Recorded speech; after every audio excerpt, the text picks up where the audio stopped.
لوگ شادی کے بعد بھی آج کی نوجوان نسل زوجہ سے، بیوی سے غیر فطری طریقے سے ہم بستری کرتے ہیں. انٹرنیٹ پہ بیہودہ فلمیں دیکھتے ہیں تو جو چیز انگریزوں کی دیکھ رہے ہیں کہ ان کے کلچر آہستہ آہستہ میڈیا کے ذریعے ہمارے معاشرے میں بھی آ رہا ہے. اللہ کے رسول صلی اللہ علیہ وسلم نے لعنت فرمائی ہے، ایک روایت میں ہے کہ اللہ اس کی طرف دیکھے گا نہیں کہ جو اپنی زوجہ سے پچھلے راستے سے ہم بستری کرے گا. یہ بیماری بھی، یہ گندگی بھی لوگوں میں پھیلتی جا رہی ہے، خاص طور پہ جن کو لڑکوں سے بدفعلی کی عادت پڑ جائے تو وہ زوجہ سے فطری راستے سے ہم بستری نہیں کرتے. اللہ نے فرمایا کہ نساؤکم حرث لکم، یہ تمہاری زوجات ہیں، بیویاں ہیں، یہ نسل بڑھانے کے لیے ہیں. تو اسی راستے میں انسان اپنی خواہش کو پوری کر سکتا ہے جس راستے سے نسل بڑھتی ہے. اس کے علاوہ کسی اور راستے سے اپنی خواہش کو پورا کرنا یہ حرام ہے، گناہ کبیرہ ہے، گندگی ہے. ہمارے پاس کیسز آتے ہیں، ایک پاک دامن لڑکی کی شادی ہوتی ہے، لڑکا بھی بظاہر بڑا نیک، لیکن کیا ہے، لڑکا چونکہ ٹھرکی ہوتا ہے، شہوت کا درندہ ہوتا ہے، تو وہ یہ نہیں دیکھتا کہ میں اپنی بری خواہش مٹانے کے لیے میں اپنی زوجہ کو غیر فطری طریقے پر مجبور کیسے کر سکتا ہوں. تو مجبور کرتا ہے پھر اپنی بیوی کو. اس میں جو عورتیں زیادہ پاک دامن نہیں ہوں، نیک نہ ہوں، یا ان کو یہ ڈر ہو کہ طلاق ہو گئی تو ہم کہاں جائیں گے، وہ پھر اپنے شوہر کے ساتھ اسی غیر فطری طریقے پر آمادہ ہو جاتی ہیں. اور اس کا عذاب اور اس کا وبال یہ ہوتا ہے کہ کچھ دنوں میں ان کو بھی اسی کی لت پڑ جاتی ہے. انسان جب بھی کوئی غیر فطری راستہ اختیار کرتا ہے، آخرت کا عذاب تو بعد میں، دنیا کا عذاب یہ آتا ہے کہ پھر اس کو لذت فطرت میں آتی نہیں ہے.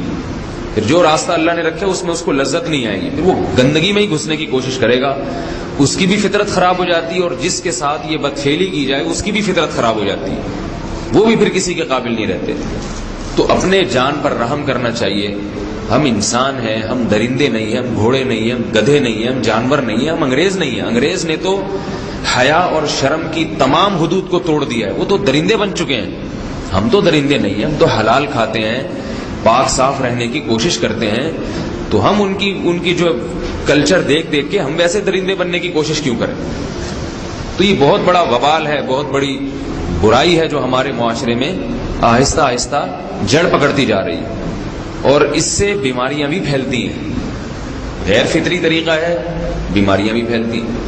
ایسے کیسز آتے ہیں کہ جناب مرد مجبور کر رہا ہے بیوی کو، اور وہ بیوی جو ہے ساتھ نہیں دیتی تو پھر اس کو طلاق کی دھمکیاں دیتے ہیں.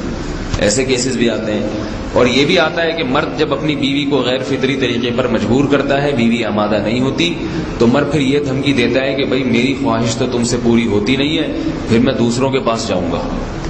تو یاد رکھیں، جس عورت کا شوہر یہ دھمکی دے اس کو کہ میں زنا کروں گا اگر تم نے میری خواہش پوری نہیں کی غیر فطری طریقے سے، تو عورت اپنے شوہر سے کہہ دے کہ جاؤ تم کہیں اور جا کے منہ کالا کرو، تمہاری فطرت میں گندگی ہے تو یہ مجھے گندا بنانے کی کوشش نہ کرو.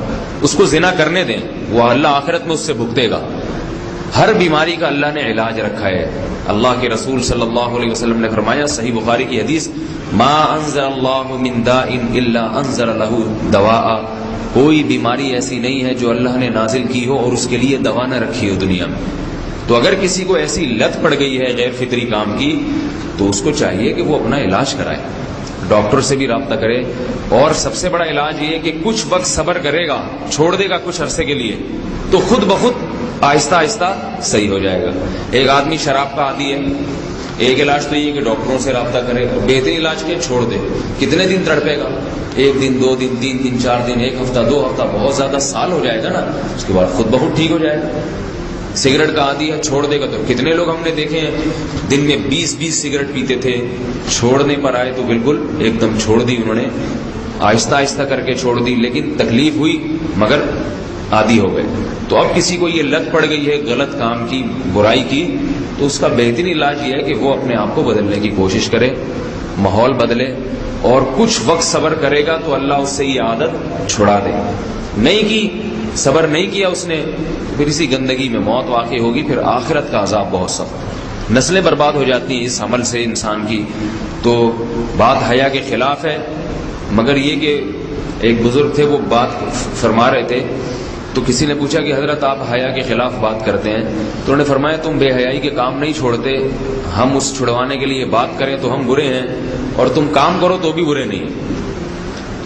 برائی کا کام کرنے میں برا نہیں بنتا، اور برائی کے خلاف بولنے والا برا بن جاتا ہے کہ دیکھو یہ کیسی باتیں کر رہے ہیں۔ تو بھائی باتیں ہیں اس لیے ہیں کہ یہ معاشرے میں یہ برائی پھیلتی چلی جا رہی ہے، اور یہ ہماری اپنا کلچر نہیں ہے، یہ امپورٹ ہو رہا ہے باہر سے، یہ امپورٹ ہو رہا ہے، یہ وہاں میڈیا کے ذریعے آ رہا ہے۔ تو وہ چیزیں دیکھا نہ کریں اور ان لوگوں سے دور رہا کریں۔ ہمیں تو دین کا داعی ہو کے ان کو ہدایت پر لانا تھا، بجائے ہم ہدایت پہ چل کے دوسروں کو چلانے والے بن کے ان کے راستے پہ ہم نے چلنا شروع کر دیا۔ اللہ تعالیٰ ہمیں اب دیکھیں ان کے ہاں ایڈز کا مرض پھیل گیا ہے۔ آپ بتائیے یہ ایڈز کا مرض ہمارا ہے کیا؟ یہ بیماری ہماری ہے یا ان کی ہے؟ ہمارے ہاں بیماریاں ہیں، کھانسی ہے، نزلہ ہے، ٹھیک ہے نا، بلڈ پریشر ہے، شوگر ہے، یہ بیماریاں ہماری ہیں۔ کوئی اللہ کا شکر ہے گندی بیماری ہمارے ہاں نہیں ہے۔